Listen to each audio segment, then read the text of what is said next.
Today I'm gonna attempt to answer the question that I've been getting for quite some time now. It's also a question that I've been asking myself. What really happened to John Ross and his horrendous, wasted rookie season? Also, is he a bust? Now, I got a lot of questions just like you do, and let's keep it a buck. If there was one concrete, universally accepted answer, it would be injuries. I want to offer some insight into just how severely he got hit with the injury bug, and I also want to give y'all a little bit more information that you may not know that does not concern injuries. That information could also offer some insight as to why his rookie season went the way that it did. That's going to be a little bit more toward the end. First, let's go through the injuries. So right off the rip, when John Ross broke Chris Johnson's record running the 4.2 40 in the 40-yard dash at the NFL Combine, he strained his calf. So he picked up an injury right there. He goes on, partially participates in Washington's Pro Day, but the day after, he had to get surgery on a torn labrum that he sustained during his final season at Washington.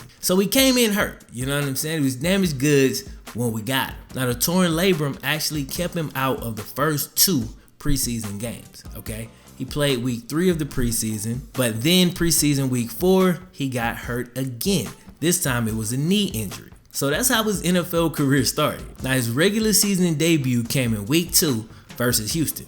He got a reverse, gained 12 yards, then fumbles. Then Marvin Lewis benches him, and I'm pissed. I'm like, why would you bench a rookie in his first game for making a mistake?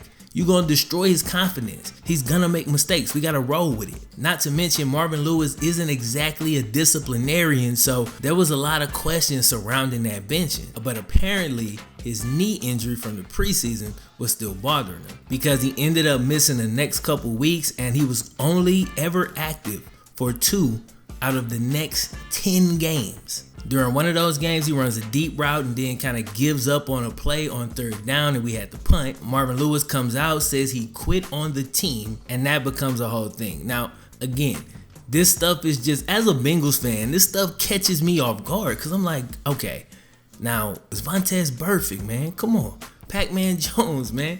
Like, we got cats. Now, these guys do all play hard, but John Ross was in the doghouse well before that play. Not to mention, I've seen other players of ours give up in the game. I've seen them start trotting and just going through the motions plenty of times, and I've never heard Marvin Lewis call anybody out publicly like that, especially the rookie. So I don't know. That's weird. Then things get even weirder. Going into week 14, all right? That's how much time it's been. We're going into week 14 versus the Bears, and Marvin Lewis comes out and he's like, yo, there's a good chance John Ross is going to play versus the Bears. Then, like the next day, John Ross is placed on injured reserve. Done for the season.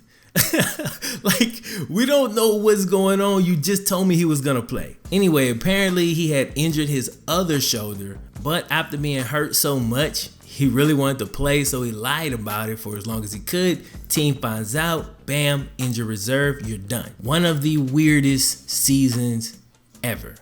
Just because it wasn't like he came in, tore ACL, done for the season. It was like he'd come back and get a little knick-knack injury. All right, he'll be out for 2 weeks, ends up being out for a month, comes back, gets benched for a fumble. Oh no, he really got benched because he was hurt. Nobody knew what was going on, okay? So all the circumstances surrounding it just don't make a lot of sense. So then I dig a little bit deeper, okay? Now there's rumors that John didn't really get into his playbook early on. When he came in, he was maybe riding on a little bit of a high horse based on his combine stardom, and it kind of went to his head a bit. So some people are saying that that's what put him in Marvin Lewis's doghouse right out the gate. It's possible, completely possible, but again, Marvin just rarely ever seems to hold guys accountable, which is one of the reasons I think the team struggles so much. So it's just a bit odd to think that he was so tough on John Ross for maybe a few discretions early on. But if that is true, it's not inherently a bad thing. The problem is the inconsistency. You can't hold one guy accountable while holding nobody else accountable. Like, that just doesn't work. So maybe that's the thing. The other thing is, Marvin Lewis and the Bengals, we hate rookies. Like, we really do. Check it out. From 2012 until now, all of our first rounders have been pretty much useless during their first year, with maybe one exception. Man, in 2010, even Geno and Carlos Dunlap struggled to get playing time right out the gate. So for whatever reason, Marvin Lewis is just not kind to rookies. I don't know what it is. A lot of times guys end up getting hurt. Just weird, man. It's really, really weird. I don't want to say it's a curse, but I mean, William Jackson, Darqueze Dennard, Drake Kirkpatrick, it's crazy. Either way, man, when you get down to it, really, injuries are the biggest factor, along with some disciplinary things that kind of go hand in hand with being injured or with just being a rookie. Like all the facts and even the rumors pretty much fit into those two categories. For that reason, I'm going to say that at this point, I definitely can't consider John Ross a bust. I mean, he hasn't even played. And if all of his issues fit into the injury category or the rookie category, well, this year he's technically not a rookie, although you could make an argument. So hopefully he can't have a worse showing, right? Like, it's impossible. He literally had one touch all year, no catches, just that one carry that he got hurt on. So I don't know, man. I don't like talking about Bengals topics because it's hard for me to be objective, but I'll end with this. If he can stay healthy, there's no reason John Ross can't shake back at least a little bit in 2018. Give me your thoughts in the comment section. Will John Ross shake back? Is he a bust? Is he done? Let me know what y'all think. I'm gonna holler at you next time. My name is FlemLo Raps. One. Yeah, I'm no quitter, 'cause I'ma go